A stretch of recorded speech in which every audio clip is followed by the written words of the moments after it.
കോഴിക്കോട് മുക്കത്തെ സങ്കേതം ഹോട്ടൽ ജീവനക്കാരിക്ക് നേരെയുള്ള പീഡനാശ്രമ കേസിൽ റിമാൻഡിലായ പ്രതികൾക്കായി പോലീസ് ഇന്ന് കസ്റ്റഡി അപേക്ഷ നൽകും. സങ്കേതം ഹോട്ടൽ ഉടമ ദേവദാസ്, ജീവനക്കാരായ റിയാസ്, സുരേഷ് എന്നിവരെയാണ് കസ്റ്റഡിയിൽ ആവശ്യപ്പെടുക. പീഡനശ്രമത്തിൽ നിന്നും രക്ഷപ്പെടാൻ ശ്രമിക്കുന്നതിനിടെ കെട്ടിടത്തിൽ നിന്ന് താഴേക്ക് ചാടിയ പെൺകുട്ടിക്ക് മാരക പരുക്കും പറ്റിയിരുന്നു. വിശദാംശങ്ങളുമായി ദിസ്ന സുരേഷുണ്ട്. ദിസ്ന, എന്തൊക്കെയാണ് വിവരങ്ങൾ?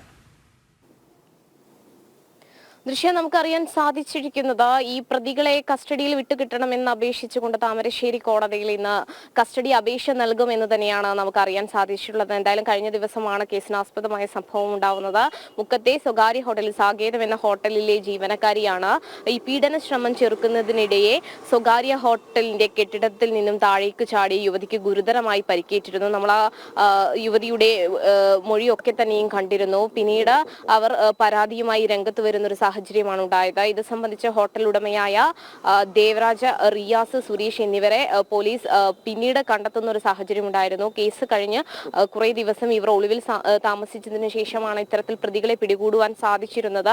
അപ്പോഴേക്കും കുടുംബം ഇത്തരത്തിൽ ആരോപണവുമായി രംഗത്തെത്തിയിരുന്നു. നിരവധി തവണ ഇവർ ഈ യുവതിയെ മാനസികമായി പീഡിപ്പിക്കുവാൻ ശ്രമിക്കുന്നതിന്റെ അല്ലെങ്കിൽ മാനസികമായി ഈ യുവതിയെ വെല്ലുവിളിക്കുന്നതിന്റെ ഒക്കെ തന്നെയും ഡിജിറ്റൽ തെളിവുകൾ തങ്ങളുടെ കയ്യിലുണ്ടെന്ന് കുടുംബം പറയുകയും അത് മാധ്യമങ്ങൾക്ക് മുന്നിൽ പുറത്തുവിടുകയും ചെയ്തിരുന്നു. അതിഭീകരമായ ഒരു ദൃശ്യം തന്നെയായിരുന്നു അത്.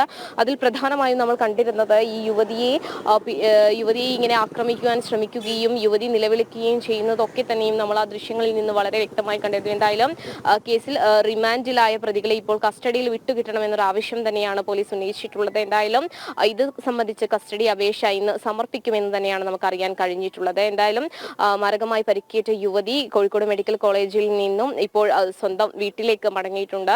നട്ടലിനൊക്കെ തന്നെയും വലിയ രീതിയിൽ യുവതിക്ക് പരിക്കേറ്റിട്ടുണ്ട്. എന്തായാലും ഒരു 3 മാസത്തോളം കാലം യുവതിക്ക് പൂർണ്ണ വിശ്രമമാണ് മെഡിക്കൽ കോളേജിൽ നിന്നും ഡോക്ടർമാർ നിർദ്ദേശിച്ചിട്ടുള്ളത്. ദൃശ്യ വിവരങ്ങൾ നൽകിയത്.